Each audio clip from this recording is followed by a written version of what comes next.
Do you think jet is worth it right now considering the pandemic? I'm an incoming jet and I'm starting to get worried that COVID will make my time unenjoyable. Personally, I don't really like it very much. It's a bit of a weird, low-key, creepy app with some of the features. Whatever your degree is, I don't care what it's in, you can find a way to link it to the goals of the JET program. Are you recontracting? Hello and welcome back to my channel where I talk about Japan and the JET program, so if either of those things interest you, then be sure to subscribe. In last week's video, I asked you guys to comment any questions you had for a Q&A video, which is what this is. So today I'm going to be answering your guys' questions. I'm also going to be answering questions you guys asked me on Instagram, as well as in the comments of my last Q&A video, which was about 4 months ago now. So at the end of this video, if you think actually I do still have questions that weren't answered, comment them below, and in the next Q&A video, whenever that may be, I will be sure to check back here.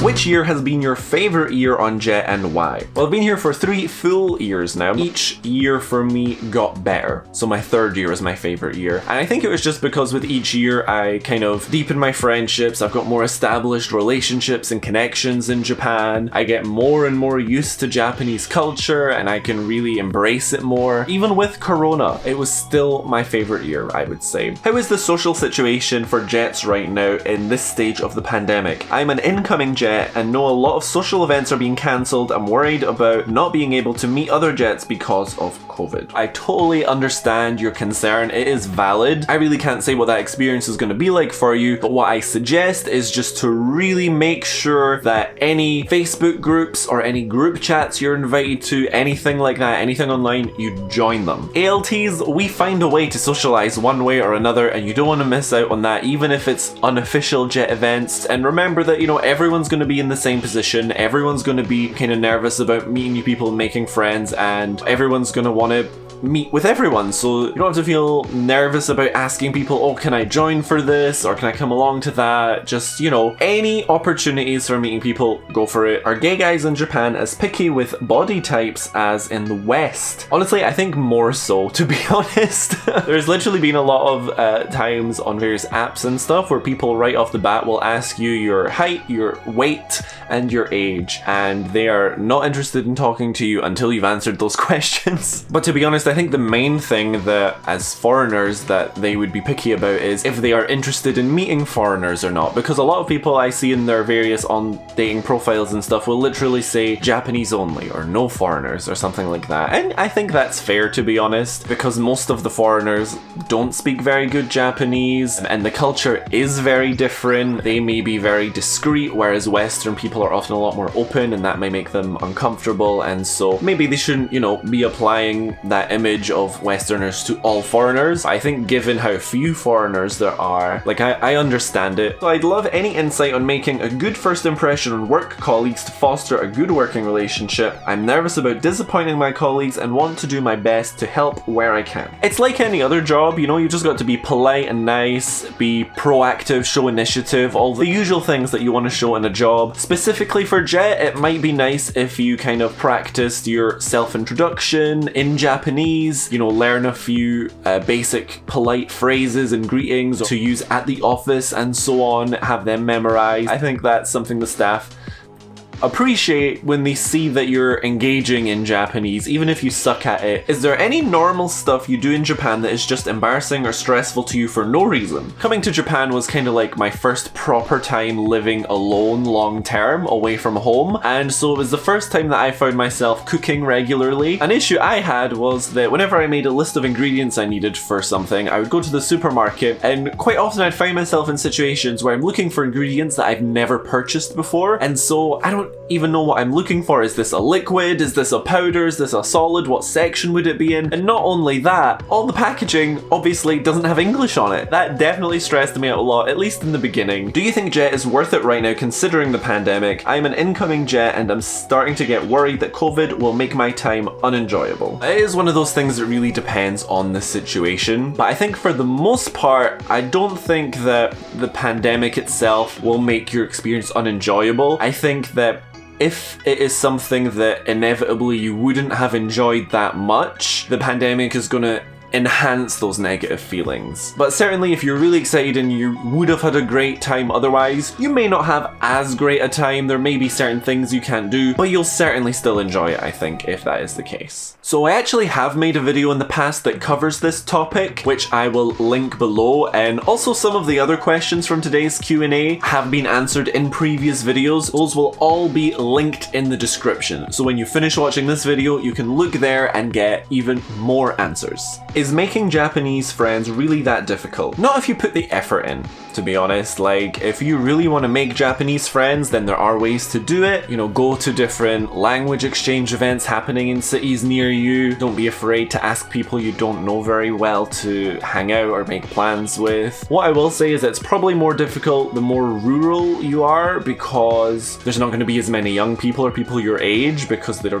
going to want to move to the cities. So it's going to be like high school kids and then old people in those cases. A lot of the time, not always. Hi Jakub, as always I love watching your videos. Thank you very much. My question is, would it be better to come to Japan with a master's degree for more options, especially if things and the jet experience turn south? I would say if you have a very specific plan for your life, for example, you want to come on jet just to get to Japan, and then you have a very specific career path in mind, and then you just want to, you know, live in Japan long term working on that career, then certainly it makes sense to get your master's beforehand. But I think what's a lot more important, at least in terms of giving you more options, is the ability to speak Japanese, if what you want to do is move on to other work other than teaching. Because even if you have a master's degree, a lot of companies won't be interested if you don't speak the language. Are you interested in teaching English in any other countries? No. I would consider living abroad somewhere else if the right opportunity came along, but I think if I was going to live abroad or away from Scotland again, I would want it to be in another English-speaking country. If that were the case, then I wouldn't have to rely on teaching as a job. There'd be other options too. After being an ALT jet participant for 5 years, are you not allowed in applying to a different school?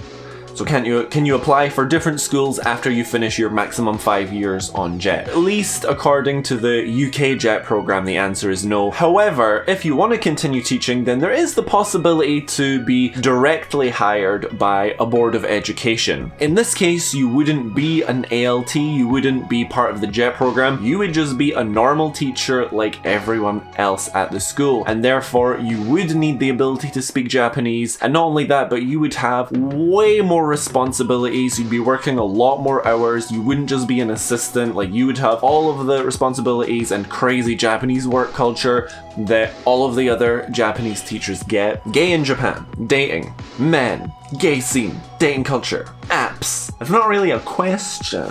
So there's way too much there for me to answer right now. So I'll just touch on one of those points. I don't think I've ever talked about dating apps specifically on this channel for the gays. So as you probably know, if you are a gay, Grindr is like one of the main apps in the West for meeting people and so on. In Japan, certainly there are people that use Grindr, but as soon as you go outside of the city centers, the people around you on the app drastically decreases. So there is another app called 9monster, which is, I don't know if it's Japanese or just Asian in general, but it's a lot more popular in Asia, and so there's a lot more people using that app. Personally, I don't really like it very much. It's a bit of a weird, low-key, creepy app with some of the features, but there are more people there. Certainly not as many that speak English, because it is not a Western app. You know, pros and cons.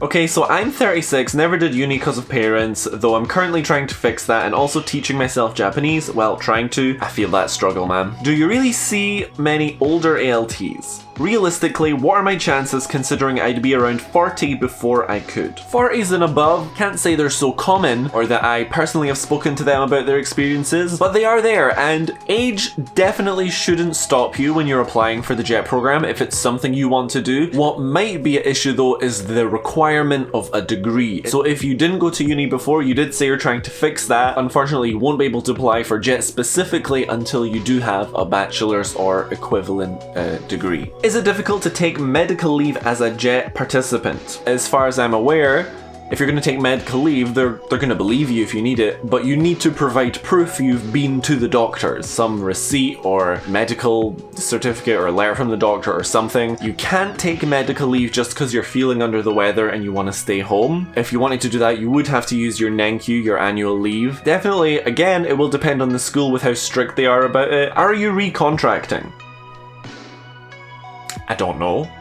I don't know, guys. It's certainly not a given this year. It is something I am considering a lot every day, but there will be a video about that decision closer towards the end of the year, so look out for that. Your go-to way of traveling around Japan, i.e. bus, plane, or bullet train, night bus, because it's cheap as hell, and you don't have to spend one of your days off actually doing the travel from A to B. I did make a whole video about traveling by night bus, which will be linked in the description. I'm a broke college student that might graduate this year, just wondering, do you recommend saving up before applying for the JET program for a year or two, or do you think one can live off the salary just fine even without having a few thousand in the bank before arriving? Thanks. I would certainly recommend saving a little bit of money, even just like 1,000, because there is just so much potential for unexpected expenses. When I arrived, it was the start of August, the start of a month, and ALTs, at least in Hyogo, we get paid on the 16th, halfway through the month. So I had to wait 2 weeks for my first pay, and even then it was only like half a month's pay. You know, depending where you are, if your rent is expensive, if you've got other expenses, and you know, you don't have any furniture and things, then it really would be a struggle. And on top of that, you don't want the first kind of month or so on JET to constantly be turning down social plans because you can't afford to go out, because that first month is really when people bond and form their friendships, often that will last them for the whole of their time on JET. I really do recommend you have some money saved. Are you still in the same apartment? Can you update if you wanted? I am in the same apartment. I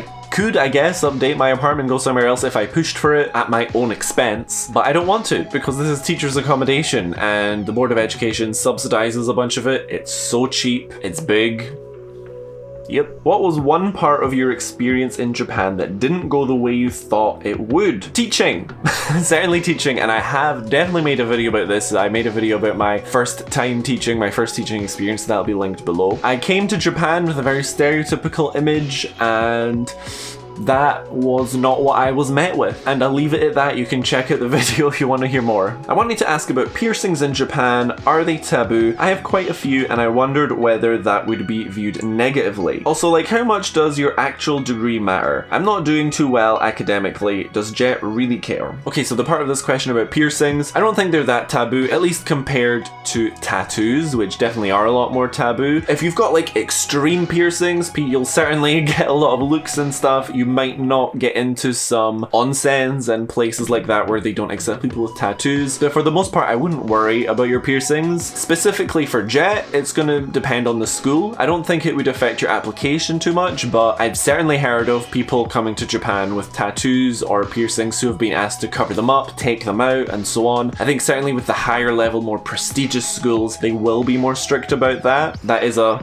every situation is different kind of deal, but for Japan in general, I wouldn't worry about how you'll be treated or anything. As for your degree, no, I really don't think it matters what your degree is in or how well you do in it, as long as you get it. That is the only requirement. What I would say is, if you're still to apply to JET, is that the important part is in your application to make a link between what your degree is in and the goals of the JET program. So for example, in my statement of purpose, because my degree was in digital media, focusing on video production, I talked about how I passionate about storytelling and I want to tell the world about my story in Japan and blah blah blah. One of the main goals of the JET program is internationalization and, you know, exchanging cultures, and so me talking about how I can use video to share my experiences, as I'm literally doing, that really worked in my favor, I think. So, you know, whatever your degree is, I don't care what it's in, you can find a way to link it to the goals of the JET program, because the goals, some of them are very general. Favorite LGBTQ friendly places in Japan, if there are some. Nichome in Tokyo, it's the biggest gay area in Japan. There is some really fun clubs there. I find that the people there are a lot more